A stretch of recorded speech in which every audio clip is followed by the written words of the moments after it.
Hello everyone. आज के इस क्लास में सोशियोलॉजी के इम्पॉर्टेंट क्वेश्चंस के बारे में बात करने वाले हैं एंड ये आपकी क्लास सभी एग्ज़ाम्स के लिए इम्पॉर्टेंट रहने वाली है। क्लास स्टार्ट हो इससे पहले आप सभी इस वीडियो को ज़्यादा से ज़्यादा लोगों के साथ शेयर ज़रूर कर दीजिए। अगर आप नेट JRF PGT GIC या फिर असिस्टेंट प्रोफेसर एग्ज़ाम की तैयारी कर रहे हैं सोशियोलॉजी से, तो इस चैनल के साथ जुड़कर आप यहाँ से अपनी स्टडी को कंप्लीट कर सकते हैं। प्लेलिस्ट में उन सभी वीडियोस के फोल्डर्स मिल जाएंगे, आप वहाँ से उन वीडियोस को देख सकते हैं। इससे भी पहले क्लासेस हुई हैं एंड उन सभी को एक फ़ोल्डर में रख दिया गया है, उसका नाम रख दिया गया है समाजशास्त्र के महत्वपूर्ण प्रश्न। इस नाम से फ़ोल्डर बना है। तो जितने भी चैनल पर पहली बार लोग जुड़े हैं, पहली बार इस क्लास को देख रहे हैं, वे सभी फ़ोल्डर ज़रूर चेक कर लीजिए, प्लेलिस्ट में आपको मिल जाएगा। एंड अभी तक जितनी भी क्लासेस हुई हैं इस चैनल पर, जितने भी टॉपिक्स कंप्लीट कराए गए हैं, उन सभी का फ़ोल्डर बना दिया गया है। बस कुछ ही देर में क्लास स्टार्ट होने वाली है।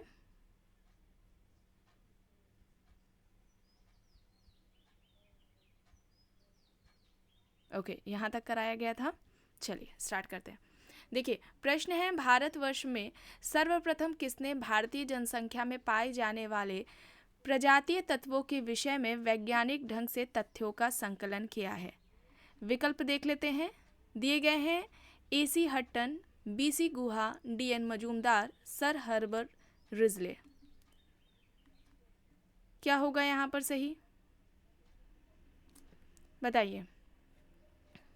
राइट क्या होगा यहाँ पर? भारत में सबसे पहले भारतीय जनसंख्या में पाए जाने वाले प्रजातीय तत्वों के विषय में वैज्ञानिक ढंग से तथ्यों का संकलन इनमें से किसने किया है? AC हट्टन, BC गुहा, DN Majumdar, sir Herbert Risley. यहाँ पर ऑप्शंस दिए गए हैं। सही क्या होगा? सही यहाँ पर होगा विकल्प डी, सर हर्बर्ट रिजले होगा। ठीक है, हर्बर्ट रिजले यहाँ पर राइट है। ऑप्शन डी यहाँ पर राइट है। इनकी एक इम्पॉर्टेंट बुक है, बुक का नाम क्या है? People of India. ठीक है, बुक का नाम क्या है? पीपल ऑफ इंडिया है, ये याद रखिएगा।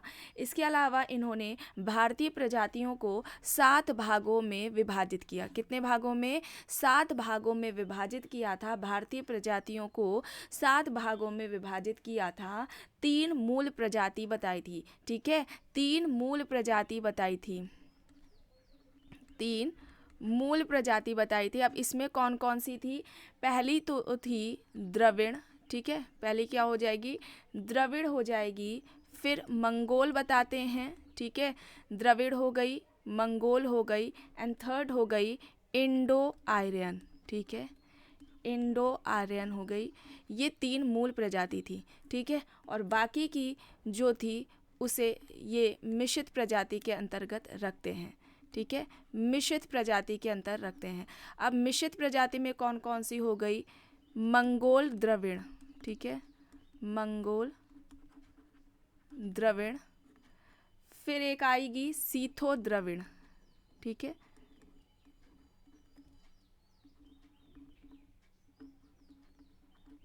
सीथो द्रविड़। फिर उसके अलावा आएगी आर्य द्रविड़।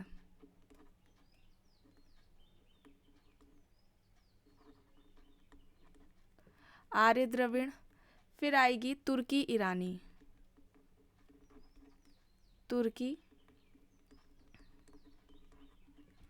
तुर्की ईरानी। ठीक है, एक सेकेंड।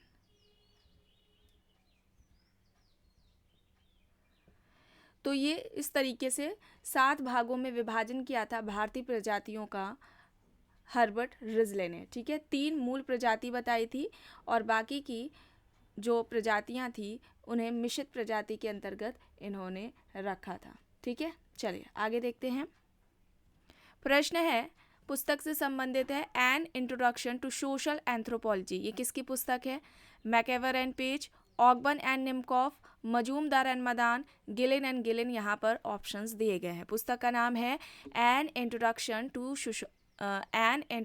To social anthropology. बताइए, ये किसकी पुस्तक है। एंड सोशियोलॉजी की जो इम्पोर्टेंट बुक्स है उन्हें पहले ही कंप्लीट कराया जा चुका है एंड बुक्स काफ़ी ज़्यादा हैं एंड अभी भी आपके पास काफ़ी समय है, तो आप लोग डेली थोड़ी थोड़ी करके बुक्स ज़रूर याद कर लीजिए, क्योंकि एक बार में याद करने बैठेंगे तो याद नहीं होंगी, परेशान होंगे।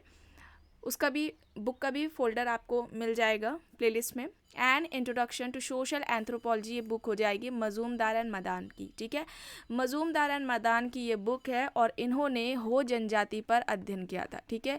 हो जनजाति पर इनका अध्ययन था डी.एन. मजूमदार का, ठीक है। इन्होंने हो जनजाति पर अध्ययन किया था और प्रोटो ऑस्ट्रेलाइड या इंडो ऑस्ट्रेलाइड को भारत की मूल प्रजाति बताया था। भारत की मूल प्रजाति प्रोटो ऑस्ट्रेलाइड या इंडो ऑस्ट्रेलाइड को बताया था।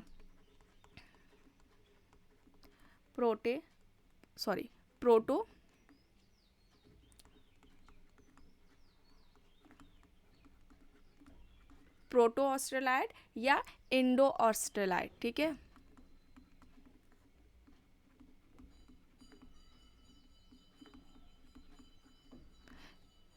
किसने बताया था? मजूमदार एंड मदान ने बताया था। भारत की ये मूल प्रजाति है, ठीक है। भारत की ये मूल प्रजाति है। चलिए आगे देखते हैं। प्रश्न है, गांव व नगर दोनों ही समान है, इनमें से ना तो कोई दूसरे से अधिक प्राकृतिक है और ना ही कृत्रिम। अब यह तर्क किसका है? रॉस, न्यूमेयर, मैकेवर एंड पेज या फिर इनमें से कोई नहीं। गांव व नगर दोनों ही समान है, इनमें से ना तो कोई दूसरे से अधिक प्राकृतिक है और ना ही कृत्रिम है। यह तर्क इनमें से किसका है? सही क्या होगा यहाँ पर?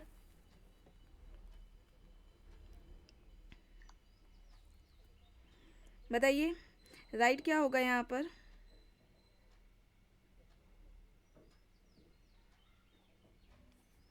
MacIver and Page. MacIver and Page option C हो जाएगा यहाँ पर सही। चलिए आगे देखते हैं। प्रश्न है, यह तर्क किसने प्रस्तुत किया कि परिवार को सर्वोत्तम रूप से एक संघर्ष के केंद्र के रूप में समझा जा सकता है? क्लोवॉट, हॉटमैन, गोरे, कपाड़िया।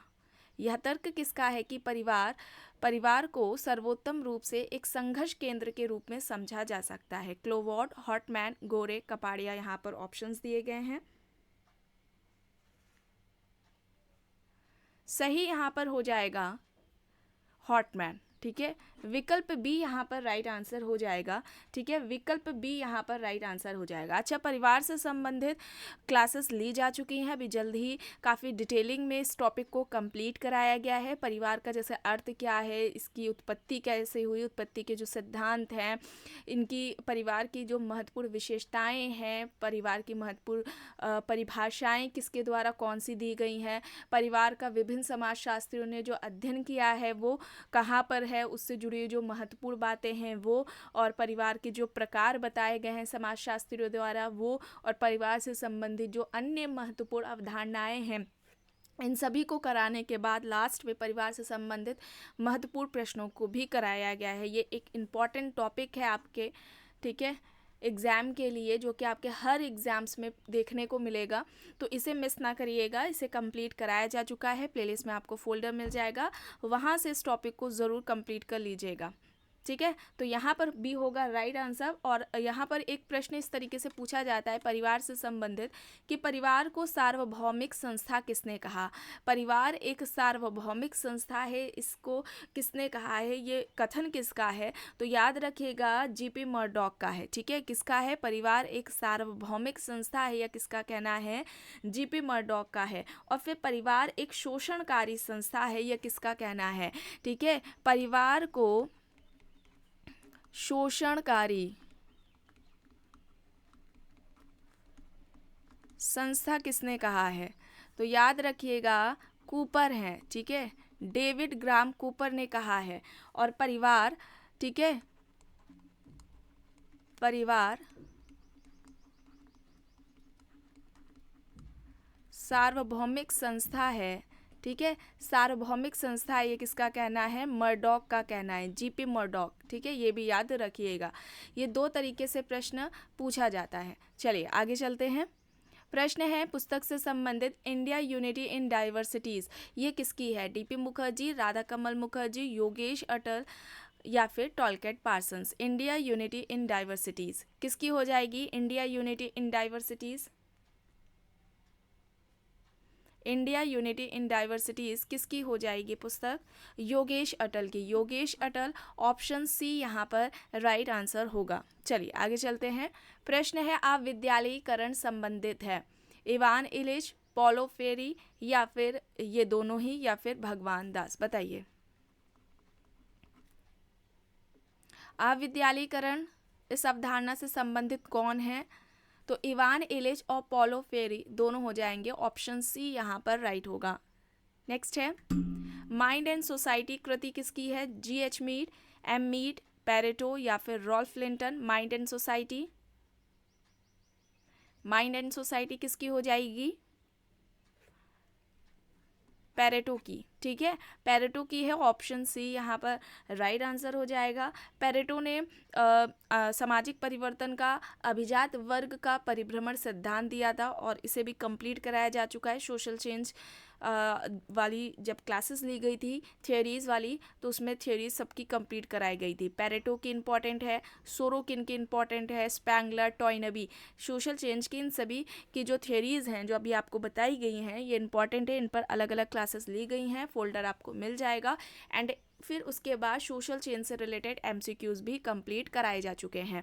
तो वहाँ पर उन क्लासेस में पेरेटो का अभिजात वर्ग का परिभ्रमण सिद्धांत भी कंप्लीट कराया गया है। इसके अलावा पेरेटो ने सामाजिक क्रिया के 2 प्रकार भी बताए थे, तार्किक सामाजिक क्रिया और अतार्किक सामाजिक क्रिया, इसे भी याद रखिएगा। ठीक है, भ्रांत तर्क की भी बात की है इन्होंने। चलिए आगे चलते हैं।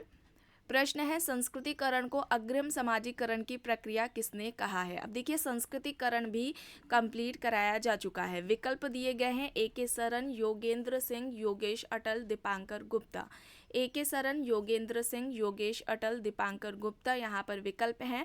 संस्कृतिकरण को अग्रिम समाजीकरण की प्रक्रिया किसने कहा है? संस्कृतिकरण की बात की जाए तो ये जो अवधारणा है वो किसकी है? M.N. श्रीनिवास की है। M.N. श्रीनिवास की यह अवधारणा है संस्कृतिकरण की। और संस्कृतिकरण की बात religion and society among the कुक्स of south India, अपनी इस पुस्तक में M.N. श्रीनिवास ने इस अवधारणा को दिया है। Religion and society among the कुक्स of south India, ये इनकी पुस्तक है। संस्कृतिकरण की बात की जाए तो ये कैसी प्रक्रिया, इसमें क्या होता है कि यह एक ऐसी प्रक्रिया है जिसमें कोई निम्न हिंदू जाति या जनजाति किसी द्विज या उच्च जाति के जो रीति रिवाज होते हैं, उनके जो धार्मिक कर्मकांड हैं, धार्मिक क्रियाएं हैं, जीवन शैली है, उनका अनुकरण करती है, इस विश्वास के साथ कि कुछ समय बाद उनका पद स्थान जो होगा वो पहले से बेहतर हो जाएगा। ठीक है, उसमें परिवर्तन आएगा, पहले से बेहतर होगा। और ये जो अनुकरण है वह कुछ पीढ़ियों तक चलता है। ठीक है, ये याद रखिएगा। इस तरीके से पूछा जाता है, स्टेटमेंट दे दिया जाता है, फिर पूछा जाता है ये प्रक्रिया क्या कहलाती है, तो इसे संस्कृतिकरण कहा जाता है। और इस पर भी पूरी क्लास ली जा चुकी है। फोल्डर आपको मिलेगा M.N. श्रीनिवास की महत्वपूर्ण अवधारणाओं के नाम से। उस फोल्डर में आपको 2 क्लासेस मिलेगी, एक तो संस्कृतिकरण वाली और दूसरी डोमिनेंट कास्ट की। ये मोस्ट इंपॉर्टेंट कॉन्सेप्ट्स हैं M.N. श्रीनिवास के, जो कि आपके एग्जाम्स में देखने को मिलते हैं। ठीक है, संस्कृतिकरण, अब ज़्यादातर प्रश्न ऐसे नहीं पूछे जाते एग्जाम्स में कि कॉन्सेप्ट किसका है। ठीक है, अब डिटेलिंग में काफ़ी पॉइंट्स देकर पूछे जाते हैं, उनकी विशेषताएं दे दी जाएंगी, या उन अवधारणाओं का खंडन किसने किया है, उसके परिप्रेक्ष्य में उन समाजशास्त्री, उन विद्वानों का क्या तर्क है ना, या उस अवधारणा के विरुद्ध किसने आलोचना में अन्य अवधारणा कौन सी दी है, इस तरीके से भी पूछा जाता है। ठीक है, तो आपको पूरा कॉन्सेप्ट क्लियर होना चाहिए और इस तरीके से आपका ये कॉन्सेप्ट भी कराया गया है, क्लासेस ली गई हैं, तो आप लोग ज़रूर देख लीजिएगा। और यहाँ पर क्या हो जाएगा, योगेंद्र सिंह होगा। योगेंद्र सिंह, ऑप्शन बी यहाँ पर सही हो जाएगा। चलिए आगे चलते हैं। प्रश्न है निम्नलिखित में से कौन एक समिति की विशेषता नहीं है? समिति की देखिए विशेषता नहीं है पूछा जा रहा है। प्रश्नों को ध्यान से पढ़ा करिए, अक्सर यहाँ पर गलती होती है, कौन सी विशेषता है या नहीं है में, है ना, है या नहीं में यहाँ पर गलती हो जाती है। चलिए देख लेते हैं। इसका एक उद्देश्य होता है, इसका मतलब समिति का एक उद्देश्य होता है, औपचारिक नियम होते हैं, सहयोग या फिर स्थायी प्रकृति यहाँ पर विकल्प दिए गए हैं। तो समिति की कौन सी एक विशेषता नहीं है? देखिए, समिति का गठन एक सोच विचार कर किया जाता है, उसका एक निश्चित उद्देश्य होता है, औपचारिक नियम पाए जाते हैं, सहयोग देखने को मिलता है, सदस्यों की प्रकृति होती है, ऐच्छिक सदस्यता पाई जाती है और इसकी अस्थायी प्रकृति होती है, ठीक है, स्थायी प्रकृति नहीं होती है, अस्थायी प्रकृति होती है, ठीक है। तो डी हो जाएगा यहाँ पर सही। नेक्स्ट है, परिस्थिति और संविदा के आधार पर समाजों का वर्गीकरण किसने किया है? Henry Maine, Robert Redfield, Durkheim, Karl Marx. यहाँ पर विकल्प दिए गए हैं। परिस्थिति और संविदा के आधार पर समाजों का जो वर्गीकरण है वह किसने किया है? सही क्या होगा? इस तरीके से सोसाइटी का क्लासिफिकेशन किसने किया है? तो यहाँ पर सही हो जाएगा हेनरी मैन। हेनरी मैन ने किया है। इसके अलावा आपको कुछ बताया जा रहा है, जैसे कि कार्ल पॉपर, ठीक है, कार्ल पॉपर हैं। इन्होंने समाज के दो प्रकार बताए थे, बंद समाज और खुला समाज। बंद समाज और खुला समाज की बात किसने की है? कार्ल पॉपर ने की है। और रेडफील्ड की बात की जाए, इन्होंने भी दो प्रकार बताए हैं। कौन कौन से? एक तो लोक समाज और दूसरा नगरीय समाज। लोक समाज और नगरीय समाज की बात किसने की है? रॉबर्ट रेडफील्ड ने की है, ठीक है, याद रखिएगा, रॉबर्ट रेडफील्ड है। कार्ल पॉपर का बंद समाज और खुला समाज है। चलिए आगे चलते हैं। प्रश्न है, संरचनात्मक प्रकार्यात्मक दृष्टिकोण से विचलन का अध्ययन किसने किया है? Kingsley Davis, Sutherland, Merton, W A. Murray. यहाँ पर विकल्प दिए गए हैं। संरचनात्मक प्रकार्यात्मक दृष्टिकोण से, स्ट्रक्चरल फंक्शनलिज्म पर्सपेक्टिव से विचलन का अध्ययन किसने किया है? बताइए सही क्या होगा? Kingsley Davis, Sutherland, Merton, W A. Murray. यहाँ पर विकल्प दिए गए हैं। सही क्या हो जाएगा? सही यहाँ पर हो जाएगा Merton, R K. Merton, Robert King Merton. Option C यहाँ पर राइट होगा। मर्टन का कहना था सोसाइटी में ही विचलन के कुछ ऐसे गुण होते हैं जिसके वजह से समाज में हमें विचलन जैसी सिचुएशन देखने को मिलती है। तो समाज इसके पीछे उत्तरदायी है, ठीक है, सी यहाँ पर राइट होगा। नेक्स्ट है, सोशल मोबिलिटी पुस्तक के लेखक हैं Hobhouse, Anthony Giddens, PA. Sorokin, Daniel learner. Social mobility किसकी हो जाएगी? बताइए सोशल मोबिलिटी किसकी है? सोशल मोबिलिटी सामाजिक गतिशीलता, इसे भी कंप्लीट कराया जा चुका है। सोशल मोबिलिटी किसकी हो जाएगी? सोरोकिन की हो जाएगी। सोरोकिन, ऑप्शन सी यहाँ पर राइट होगा। सामाजिक गतिशीलता की बात सबसे पहले सोरोकिन ने ही की थी और सोशल मोबिलिटी ये इनकी पुस्तक 1937 में आती है, ठीक है। तो ये इनकी हो जाएगी। और इनका कहना क्या, इन्होंने किस तरीके से सोशल मोबिलिटी सामाजिक गतिशीलता को परिभाषित किया था? इन्होंने कहा था कि किसी व्यक्ति या वस्तु या मानव निर्मित किसी व्यक्ति या वस्तु में एक स्थिति से दूसरी स्थिति में जो भी परिवर्तन हमें देखने को मिलता है उसे ही इन्होंने सामाजिक गतिशीलता कहा था। और इस सामाजिक गतिशीलता के इन्होंने दो प्रकार बताए थे, ध्यान से सुनिएगा। क्षैतिज या समस्तरीय गतिशीलता। क्षैतिज या समस्तरीय गतिशीलता पहला है।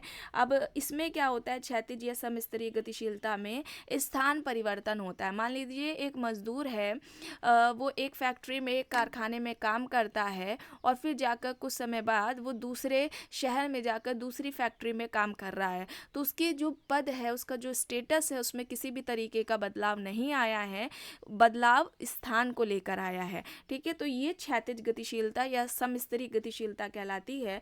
दूसरा है उद्रक या रैखिक गतिशीलता। उद्रक या रैखिक गतिशीलता में क्या होता है? पद में परिवर्तन आता है, ठीक है। मान लीजिए कोई टीचर है, अभी वर्तमान में टीचर है और आगे जाकर कुछ समय बाद वो IAS ऑफिसर बन जा रहा है, ठीक है। तो ये इस तरीके का जो परिवर्तन देखने को मिलता है, यह क्या है? उसके पद में है, उसके स्टेटस में। तो ऐसी गतिशीलता उद्रक या रैखिक गतिशीलता कहलाती है। तो यहाँ पर ये क्या हो जाएगा? ये उद्रक या रैखिक गतिशीलता के अंतर्गत आ जाएगा। और इसके भी दो प्रकार बताते हैं, ऊर्ध्वगामी गतिशीलता और अधोगामी गतिशीलता। तो ये जो दो प्रकार हैं वो सोरोकिन ने बताए हैं, इसे ऐसे याद रखिएगा।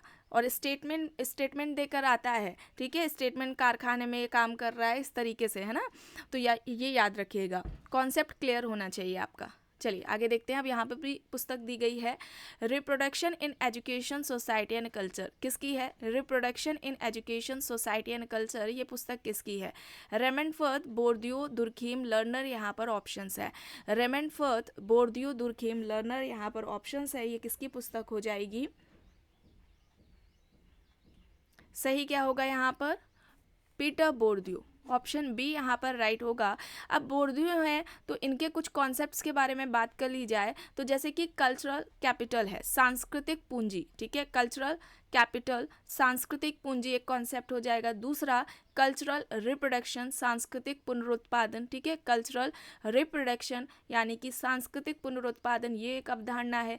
फिर क्लास कल्चर है, वर्ग संस्कृति की भी अवधारणा इन्होंने दी है। सोशल रिप्रोडक्शन यानी कि सामाजिक पुनरुत्पादन की भी अवधारणा इनकी है, ठीक है। तो कल्चरल कैपिटल ये कॉन्सेप्ट, फिर कल्चरल रिप्रोडक्शन ये हो जाएगा, फिर क्लास कल्चर का कॉन्सेप्ट एंड लास्ट में सोशल रिप्रोडक्शन। ये कुछ इंपॉर्टेंट कॉन्सेप्ट्स हैं, अवधारणाएं हैं जो कि बोर्दियो ने दी है, इसे भी याद रखिएगा, ठीक है। सांस्कृतिक पूंजी या सांस्कृतिक संपत्ति की अवधारणा, सांस्कृतिक पुनरुत्पादन की अवधारणा, वर्ग संस्कृति की अवधारणा और सामाजिक पुनरुत्पादन की अवधारणा, ये सभी किसकी हैं? बोर्दियो की हैं। चलिए आगे देखते हैं। प्रश्न है, समन्वित समायोजन व उच्च कोटि अधीनस्थ समायोजन की बात किसने की है? विकल्प में है मैकेवर, green, Robert park, Ghislaine and Ghislaine.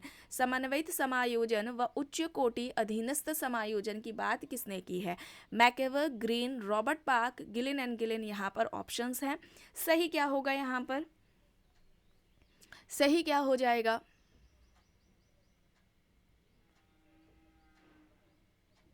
सही यहाँ पर हो जाएगा option D, Ghislaine and Ghislaine. देखिए अब यहाँ पर जो समायोजन दिया गया है इसे कहाँ पर कंप्लीट कराया गया था? सोशल प्रोसेस, जब सामाजिक प्रक्रिया से संबंधित क्लासेस ली गई थी तब वहाँ पर इसे पढ़ाया गया था। आपको याद आना चाहिए कि गिलेन एंड गिलेन ने सामाजिक प्रक्रिया के 3 प्रकार बताए थे। कौन कौन से? एक तो समान सामाजिक प्रक्रिया, दूसरा सहयोगी सामाजिक प्रक्रिया और तीसरा असहयोगी सामाजिक प्रक्रिया। याद आ रहा है? अब समायोजन की बात हम लोगों ने सहयोगी सामाजिक प्रक्रिया के अंतर्गत की थी। वहाँ पर ही ये सारे जो कॉन्सेप्ट्स है सहयोगी प्रक्रिया में समायोजन, सहयोग की बात की गई थी, ठीक है। और असहयोगी की बात करें और भी थी, आत्मसात की बात भी वहाँ सहयोगी सामाजिक प्रक्रिया के अंतर्गत की गई थी। असहयोगी सामाजिक प्रक्रिया के अंतर्गत की बात करी जाए तो प्रतियोगिता या प्रतिस्पर्धा, विरोध, विद्रोह, है ना, संघर्ष, इन सभी को असहयोगी सामाजिक प्रक्रिया के अंतर्गत पढ़ाया गया था। आप लोगों ने की होगी तो आपको याद होगा, अगर नहीं की है तो इसका प्लेलिस्ट में आपको फोल्डर मिल जाएगा, ज़रूर देख लीजिएगा, इंपॉर्टेंट टॉपिक है ये। चलिए आगे चलते हैं। प्रश्न है, एक विशिष्ट सामाजिक पद प्राप्त करने के बाद व्यक्ति जिस प्रकार का व्यवहार करता है उसे भूमिका कहते हैं। भूमिका मतलब रोल।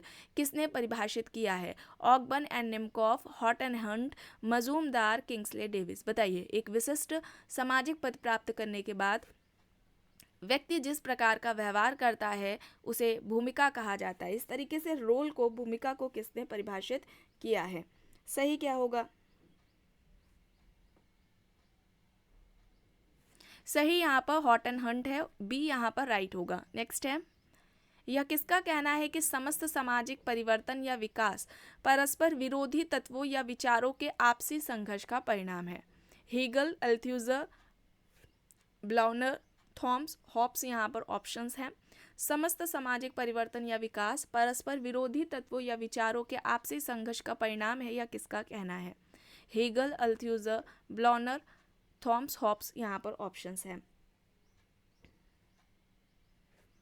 यहाँ पर सही हो जाएगा हीगल, ठीक है, हीगल होगा, ऑप्शन ए यहाँ पर राइट होगा। प्रश्न है, निम्न में से किसने आत्म को सामाजिक अंतःक्रिया का परिणाम माना है? आत्म मतलब सेल्फ की बात हो रही है यहाँ पर। आत्म को सामाजिक अंतःक्रिया का परिणाम माना है। CH कूले, George Herbert Mead, Fraser या फिर ए और बी दोनों। बताइए सही क्या होगा? आत्म का जो विकास होता है वह सामाजिक अंतर्क्रिया के परिणाम स्वरूप होता है। यह तर्क इनमें से किसका है? यहाँ पर ये दोनों ही हो जाएंगे, ऑप्शन डी राइट होगा, ठीक है। CH कूले एंड मीट का ये दोनों का ही, इन दोनों का ही कहना है। एंड जॉर्ज हर्बर्ट मीड की इससे संबंधित माइंड सेल्फ एंड सोसाइटी पुस्तक रही है। Mind self and society, I and me का कॉन्सेप्ट भी इनका है, ठीक है। आई एंड मी का कॉन्सेप्ट भी मीड ने ही दिया है। जॉर्ज हर्बर्ट मीड इनका पूरा नाम है। मॉर्गेट मीड अलग हैं, उनकी संबंधित एक पुस्तक है मेल एंड फीमेल, ठीक है। मॉर्गेट मीड अलग हैं, जॉर्ज हर्बर्ट मीड नहीं है, बच्चे अक्सर इनमें भी कंफ्यूज हो जाते हैं। George Herbert Mead mind self and society है, मॉर्गेट मीड की मेल एंड फीमेल है। चलिए आगे देखते हैं। प्रश्न है, किसके अनुसार सामाजिक नियंत्रण अपेक्षित व्यवहार और वास्तविक व्यवहार के अंतर को कम करता है? पार्सन्स, रॉस, गुरविच, बोटोमोर यहाँ पर ऑप्शंस दिए गए हैं। अब देखिए सोशल कंट्रोल, इसे भी कंप्लीट कराया जा चुका है। सामाजिक नियंत्रण अपेक्षित व्यवहार और वास्तविक व्यवहार के अंतर को कम करता है, या किसका कहना है? सही क्या होगा? सामाजिक नियंत्रण की बात की जाए तो सबसे पहले किसने बात की है? रॉस ने की है। किसने की है? रॉस ने की है सामाजिक नियंत्रण की सबसे पहली बात। सामाजिक नियंत्रण अवधारणा के जनक कौन है? रॉस है। व्यवस्थित तरीके से वर्णन किसने किया है? रॉस ने किया है अपनी पुस्तक सामाजिक नियंत्रण सोशल कंट्रोल में, और ये पुस्तक आती है 1901 में, ठीक है, ये याद रखिएगा, उसमें किया है इन्होंने। और यहाँ पर क्या होगा? पार्सन्स हो जाएगा, टॉलकेट पार्सन्स। ऑप्शन ए यहाँ पर राइट होगा, ठीक है। टॉलकेट पार्सन्स है यहाँ पर राइट है। और पार्सन्स के अगर समाजशास्त्र में महत्वपूर्ण योगदान की बात की जाए तो एक तो फंक्शनलिज्म पर है, प्रकारवाद पर, दूसरा सोशल सिस्टम पर है, सामाजिक व्यवस्था, और तीसरा सोशल एक्शन है, सामाजिक क्रिया पर है। इनकी कुछ महत्वपूर्ण पुस्तकों के बारे में भी बात कर ली जाए तो एक इम्पॉर्टेंट जो बुक है the structure of social action है, the structure of social action है। फिर इसके अलावा एक बुक इनकी आती है the social system, the social system, ये इनकी बुक है। फिर एक बुक आती है the system of modern societies, ठीक है, the system of modern societies, ये हो जाएगी। फिर नेक्स्ट है इकोनॉमी एंड सोसाइटी, ठीक है, इकोनॉमी एंड सोसाइटी, ये हो जाएगी। फिर नेक्स्ट बुक है social structure and personality, social structure and personality, ये हो जाएगी। फिर एक बुक और है essays on sociological theory, essays on sociological theory है। तो ये जो कुछ इंपॉर्टेंट बुक्स हैं उन्हें याद कर लीजिएगा, ठीक है, जो आपको टॉलकेट पार्सन्स की बताई गई हैं। चलिए आगे चलते हैं। प्रश्न है, किसके मतानुसार सामाजिक मान्यता प्राप्त व्यवहार ही समाज की प्रथाएं हैं? सामाजिक मान्यता प्राप्त जो व्यवहार है वह ही समाज की प्रथाएं कहलाता है, या किसका कहना है? Bottomore, C.H. Cooley, MacIver and Page, Gillin and Gillin, यहाँ पर ऑप्शंस दिए गए हैं। सही क्या होगा? राइट आंसर क्या हो जाएगा? राइट आंसर यहाँ पर हो जाएगा MacIver and Page, MacIver and Page, option C यहाँ पर राइट आंसर हो जाएगा। नेक्स्ट है, एक सामाजिक वर्ग ऐसे व्यक्तियों का संग्रह है जिनकी दिए हुए समाज में आवश्यक रूप से समान सामाजिक परिस्थिति प्राप्त होती है। Johnson, Linton, Ogburn and Nimkoff, LaPiere, यहाँ पर ऑप्शंस दिए गए हैं। सामाजिक वर्ग ऐसे व्यक्तियों का संग्रह है जिनके दिए हुए समाज में आवश्यक रूप से समान सामाजिक परिस्थिति होती है। सही क्या होगा? सही यहाँ पर राइट आंसर हो जाएगा Ogburn and Nimkoff, Ogburn and Nimkoff, option C यहाँ पर राइट आंसर हो जाएगा। नेक्स्ट है, डेलिया थार्नर ने स्वाधीनता के बाद कौन से कृषक वर्गों का उल्लेख किया है? मालिक, किसान, मजदूर, मालिक, जमींदार, मजदूर, जमींदार, तालुकदार, पाटीदार, जमींदार, तालुकदार, मजदूर, यहाँ पर दिए गए हैं विकल्प। बताइए डेनियल थार्नर ने किसकी बात की है इनमें से? सही क्या हो जाएगा यहाँ पर? राइट आंसर क्या होगा यहाँ पर? बताइए। मालिक, किसान, मजदूर, ठीक है, ये आपके नेट के पेपर में कई बार पूछा गया है। मालिक, किसान, मजदूर की बात की है, ऑप्शन ए यहाँ पर सही हो जाएगा। नेक्स्ट है, निम्न में से किसने संकुचितीकरण तथा सार्वभौमिकरण की जुड़वा अवधारणाओं का विकास किया है?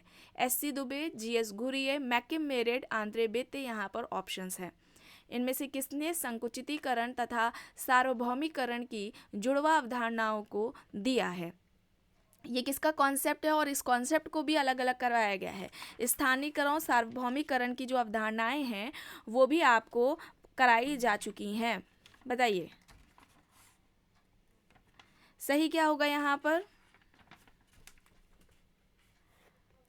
राइट आंसर यहाँ पर मैकम मेरिट होगा, ठीक है, मैकम मेरिट होगा। मैकम मेरिट ने उत्तर प्रदेश के, ठीक है, उत्तर प्रदेश के अलीगढ़ जिले में किशनगढ़ी गांव है, वहाँ पर अध्ययन किया था। और इन्होंने, ठीक है, मैकम मेरिट ने लघु और दीर्घ परंपराओं के अध्ययन के आधार पर ही भारतीय समाज में दो प्रक्रियाओं, सार्वभौमिकरण और स्थानीयकरण की बात की थी।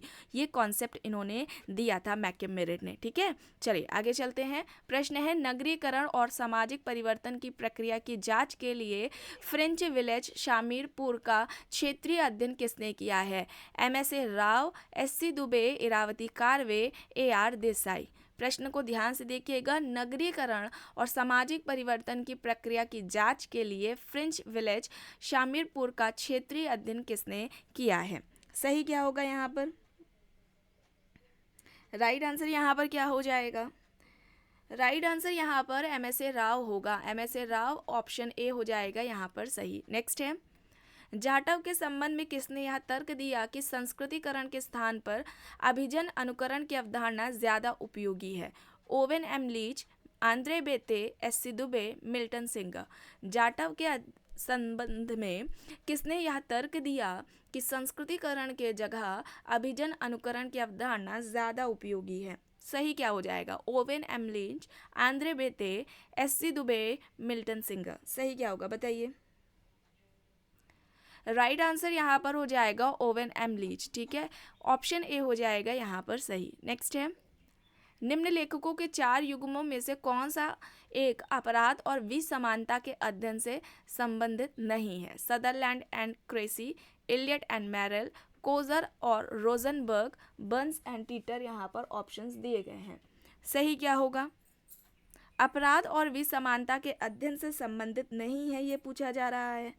तो यहाँ पर क्या होगा? कोजर एंड रोजनबर्ग, सी यहाँ पर राइट होगा। नेक्स्ट है, तथ्य संकलन की कौन सी प्रणाली में कानों तथा वाणी की अपेक्षा नेत्रों के प्रयोग की स्वतंत्रता होती है? अवलोकन, साक्षात्कार, एकल विषय अध्ययन पद्धति, विषय वस्तु यानी कि अंतर वस्तु अध्ययन। बताइए, तथ्य संकलन की कौन सी प्रणाली में कानों तथा वाणी की अपेक्षा नेत्रों के प्रयोग की स्वतंत्रता होती है? सही क्या होगा यहाँ पर? उसे क्या कहा जाएगा? उस मेथड को ऑब्जर्वेशन कहा जाएगा, अवलोकन, ठीक है, ए होगा यहाँ पर राइट। नेक्स्ट है, कुछ अवलोकित घटनाओं के स्पष्ट संबंधों की व्याख्या करता हुआ आंतरिक प्रस्थापनाओं का सुसंगत पुंज क्या कहलाता है? सिद्धांत, प्राकल्पना, प्रस्थापना या फिर चर। बताइए सही क्या होगा? कुछ अवलोकित घटनाओं के स्पष्ट संबंधों की व्याख्या करता हुआ आंतरिक प्रस्थापनाओं का सुसंगत पुंज सिद्धांत कहलाता है, ठीक है, सिद्धांत। यहाँ पर थ्योरी होगी, ऑप्शन ए यहाँ पर राइट होगा। प्रश्न है, किसके अनुसार सामाजिक प्रक्रिया दो सामाजिक परिस्थितियों या भूमिकाओं के बीच कड़ी से कहीं ज्यादा आगे की चीज है? J.H. Fichter, G.R. लेस्ली, हॉट and Hunt, Gillin and Gillin. यहाँ पर ऑप्शंस दिए गए हैं। सामाजिक प्रक्रिया दो सामाजिक परिस्थितियों या भूमिकाओं के बीच कड़ी से कहीं ज्यादा आगे की चीज है, यह किसका तर्क है?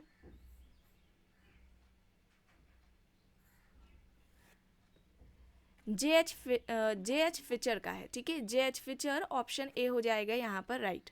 नेक्स्ट है, भावात्मक, बोधात्मक एवं मूल्यात्मक उन्मुखता सामाजिक क्रिया के सम्मिलित है, यह किसका तर्क है?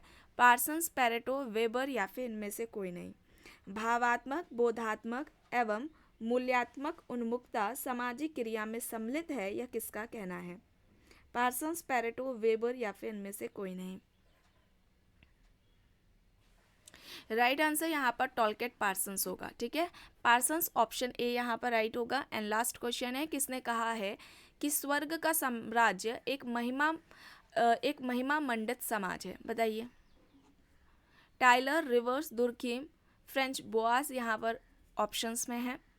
स्वर्ग का साम्राज्य एक महिमा मंडित समाज है, यह किसका तर्क है? राइट आंसर यहाँ पर दुर्खिम हो जाएगा। और दुर्खिम की अवधारणाओं की बात की जाए तो सोशल फैक्ट यानी कि सामाजिक तथ्य की अवधारणा दी है। इसके अलावा सामूहिक प्रतिनिधान की या सामूहिक चेतना की अवधारणा इनकी है। अपराध का पर इनका सिद्धांत रहा है, अपराध पर थ्योरी दी है जिसमें अपराध के 4 प्रकार भी बताए थे। इसके अलावा सामाजिक श्रम विभाजन का भी सिद्धांत दिया है। सामाजिक श्रम विभाजन की बात सबसे पहले पूछी जाए तो इमानुएल दुर्खिम ने की थी। और अगर केवल श्रम विभाजन की बात पूछी जाए कि श्रम विभाजन की सबसे पहले बात किसने की है, तो वहाँ पर एडम स्मिथ हो जाएंगे। एडम स्मिथ ने सबसे पहले श्रम विभाजन की बात की थी। लेकिन अगर सामाजिक श्रम विभाजन की बात आती है तो सबसे पहले दुर्खिम ने बात की थी। ठीक है। और धर्म का इन्होंने सामाजिक सिद्धांत दिया था जिसमें कि धर्म का जो प्रारंभिक स्वरूप बताया था वह टोटेमवाद को बताया था। और ऑस्ट्रेलिया की अरुंटा जनजाति पर इनका अध्ययन रहा है। इन सभी बातों को याद रखिएगा, आपके परीक्षा के लिए इम्पॉर्टेंट है। तो आज की क्लास में बस इतना ही। आई होप ये आपको पसंद आई होगी। अगर पसंद आई है तो प्लीज़ लाइक करिएगा, कमेंट करके ज़रूर बताइएगा। चैनल पर अगर आप नए हैं तो चैनल को भी ज़रूर सब्सक्राइब कर लीजिएगा। एंड इस वीडियो को जितना हो सके ज़्यादा से ज़्यादा लोगों के साथ शेयर भी ज़रूर करिएगा।